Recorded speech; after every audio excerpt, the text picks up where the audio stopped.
সন্ধেবেলা এরকম snacks item হলে কেমন হয় বলো তো? তো কী করতে হবে তার জন্য?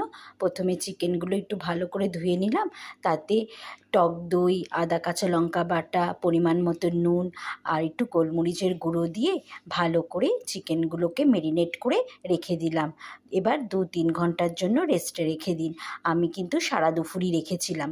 তারপরে বাটার দিয়ে একটা একটা করে চিকেন ওর মধ্যে দিয়ে দিলাম, দিয়ে হালকা করে ফ্রাই করে নিলাম একদম আঁচ কমিয়ে।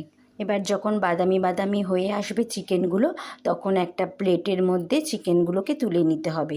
তারপর আবার অল্প একটু বাটার দিয়ে তাতে ক্যাপসিকাম কুচি, পেঁয়াজ কুচি দিয়ে হালকা হালকা নাড়াচাড়া করে নিন।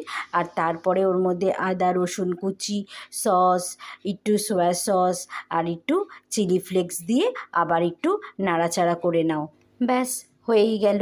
এবার ওই ভাজা চিকেনগুলো দিয়ে দাও, দিয়ে আবার একটু নাড়াচাড়া করে নাও একদম আঁচ কমিয়ে। তাহলে কি হয়, চিকেনগুলো ভালো মতো আরও সিদ্ধ হয়ে যাবে। ব্যাস, এবার প্লেটের মধ্যে দিয়ে নাও।